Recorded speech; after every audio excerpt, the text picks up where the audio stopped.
सकल पदार्थ यही जग माही आ करमहीन नर पावत नाही। हे भगवान, अरे एगो तो लॉकडाउन है, लॉकडाउन आ दोसरे अभी बताई खरवास लाग गईल, कितना बढ़िया रहल, रोज भोज भेटात रहल।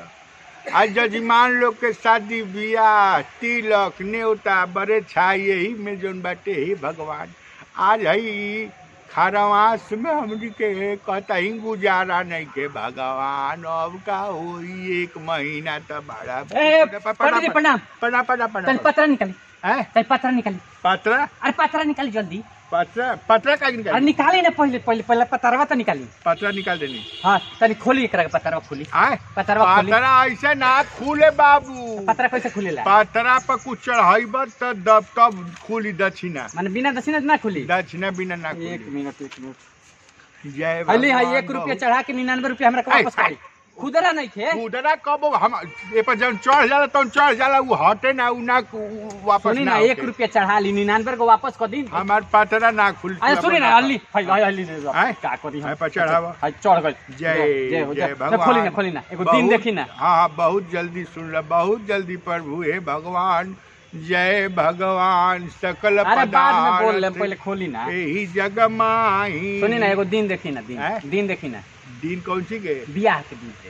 ए खरवास में चल बियाह ढगल भाई में, खरवास तेरा पता नहीं, खरवास में बियाह सन्ना होला। माने हां हमरे बियाह खातिर खरवास चढ़ा। अरे तो पहले बियाह काहे ना कर ले? अरे पहले कर देखो, पिछला मार्च में बाबा सेट रहे। हाँ ठीक है कि मई में होई। हाँ। ठीक बा। हाँ लॉकडाउन लग गई, हाँ। कोरोना आ गई। हाँ। तो लड़की कहला कि 8 महीना इनकरा संगे हम एंगो ना रहे, न टच ना। भाग गई। हाँ फेन ओकरा बाद लागल, हाँ फेन दिन धराई जुलाई में। हाँ। फेन वो लड़की भाग गई।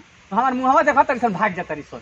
फेन कोरोना में तहार मुंह आ कोरोना के मुंह एके लेखा बा। अरे बात ना नो, फोटो भेजतिया आ मास्क लगा के फोटो भेजब तो बुझाता कि हो के ना। मैं तोरा मुंहवा से कोरोना के मुंह मिलता, कोनो लड़की ना आई जानवर ले बियाह माने तुरंत ना करी। हम कोरोना एगो लगता बात नहीं। सुन, तोर मुंह आ कोरोना के मुंह मिलता। सुन पहले बात सुन, कहतनी कि खरवास में लगन नहीं खे, खरवास के बाद आई। सुनी, हाँ एगो लगन देख ली हमरा खातिर, माने एगो घींच अच्छा रोलन खींच के। अरे एगो बात है, लगन 11 के खत्म हो गई रहनु। 11 के ना, 11 के खत्म भइल। लगन 14 के खत्म भइल। 14 के खरवास चढ़ल, ओकरा खींच कर ओकरा सोरे ले लेके चलैनी है। सोरले एमे जौन बाटे देखल जाला, कुछ ऐसन ग्रह होली स कि अगर तनिको जागता बा, अगर जीवित बा नु, तो ओमे जौन बाटे ओकरा एथी में नक्षत्र में हो जाई। हाँ वही ग्रहवा के कही ना, तनी सुख बैकग्राउंड बैक 3 कदम बैक आवे हमार बियाह हो जाने। तब जाने अभी कटी तो फिर ना होई। बात सुन ल, हमार बनावल ना है ई सब जेकर बनावल है ओकर बनावल है। ऐसे ई अभी ई संभव नहीं के बाबू, जा तू अपन काम कर। पैसा कर दी हमार देखे, अभी बियाह ना होई तो जानते नु फिर अप्रैल लेकर लगन नहीं। ना ना, वो अप्रैल रहो चाहे मत रहो, का है का रे का ले लेबे ई है जानते नहीं। हाँ। ओ जी रहू मछरी मारत रहनी हनु। हाँ। वही जी फोन आइल अच्छा कि सुन ना, तोरा के लड़की पसंद कर लिया, जाके पंडित से दिन धरा। बड़ बाटे ना, ये एक गो उहे मिलल हिय, रहू ही है तो 1 किलो के बिया। 1 किलो ना 1.5 किलो से कम के नहीं के। अब जब दिने नहीं खे तब जाता नहीं। दिन सुन ना भाई, हाँ। दिन बानू रोक ना बाटे, दिन एक आध गो तो दिन मिलिए जाइए। मछरी आजे बनेबा का? अब ले जात रहनी है। ले कहाँ जात रहनी है, ले जात रहनी है। अब जब ना गोल तो ना गोल तहरा लगे तो तू तो बादो में जोन बा ओकरा के थी कहले बा, बाद में कोनो दोसर मछरी। अच्छा है अब हमरा लेखा आदमी कहाँ ओने मछरी किने जाई है? अच्छा ठीक समझ गए। हाँ तो देखी हाँ रोक ना, हम देखत नहीं माने बा लगन बा ना देखत तनी, निकालत तनी कतही से निकाली नहीं। एगो खाली ग्राहवा के जोन ग्राहवा लगाने वाला है नु, ओकरा कहीं ना 4 कदम पीछे आ जाओ। रोका ना, हम देखत तनी। ले जवाब ई का पढ़त तनी? ठीक संस्कृत है सब। अब छीन ले मासिक देखते नहीं गुरुआ गृह ने सत्संग बाबे रोक जा। एगो तो बा लगन बा। हाँ रोहुआ माने रोहुआ लगन। रहुआ लगन। हाँ रहुआ लगन है तो ओमे का होला? रहुआ लगन में जा ना बियाह कल का दिक्कत बा? माने रहुआ लगन बा? हाँ जी। माने ओमे बियाह पहले से कोई ना होई कि लइका ना होई? अच्छा ये बताओ बाबू, हम्म रहुआ लगन जौन बाटे उ रोहू के नक्षत्र के ह। माने रोहू जौन पानी में रहली सब मछरी, अच्छा ओह लगन के ओह नक्षत्र के माने रहुआ नक्षत्र। माने रहू मछरियों के नक्षत्र होला? सबके आदमी के नक्षत्र सबके नक्षत्र। मान लियो में बियाह करनी है रउरा को अभी के करनी के लगन नहीं के। अच्छा ये बताओ बाबू, हाँ। आज तू बेवकूफे हुआ कि बढ़िए हुआ, हमरा ही नहीं के बुझा। सब बियाह लगने से होला।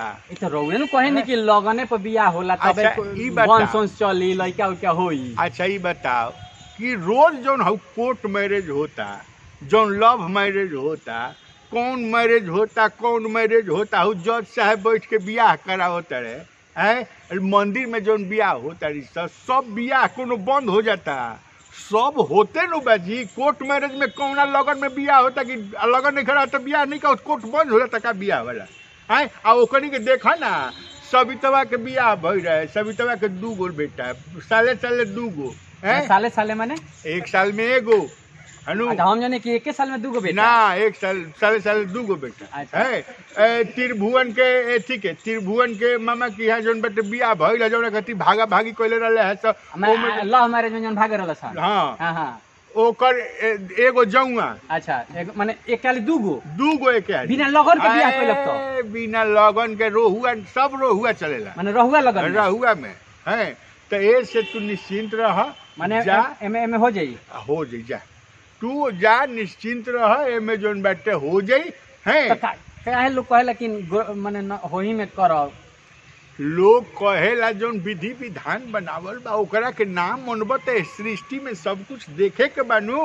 अच्छा एमे सृष्टि में हमरा अपनो मुंहो देखे के बा। माने पक्का हो जाई नु? पक्का हो जाई। इना नु होई कि हम बियाह कइनी ओकरा बाद लइका फइका में दिक्कत हो जा। देखा तू बियाह कल, बियाह कइला के बाद साल भर देखी है बाल बच्चा भइल त भइल है, ना तो फिर हमरा लगई माने हमरा लगई है। तो लइको देनी का? देनी ना, हम पूजा पाठ कर दे, कुछ पूजा पाठ ओसे लइका हो जाई। लइका लइकी जो रहुआ लगन पक्का नु? रहुआ लगन जा करो ना। हां छोड़ दे, रहू छोड़ दे, मछली छोड़ दी, मछली छोड़ दे। आज हमरा के जौन बाटे अब तृप्त होके दे। अच्छा ठीक है नु? ठीक बा बाबा। हां ठीक हमारी इज्जत रख देने, मतलब ई लइकी भागी त कहां जाई? ठीक बा। काल जौन बाटे रात के उ लगन बाटे 12 बजे रात से लेके 4 बजे भोर ले।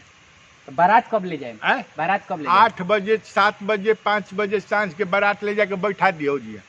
लड़की के द्वार पर बैठा दी? द्वार पर बैठा दी है। 12 बजे रहुआ लगन शुरू हुई तो 12 बजे से द्वार पूजा चालू। अच्छा है नु?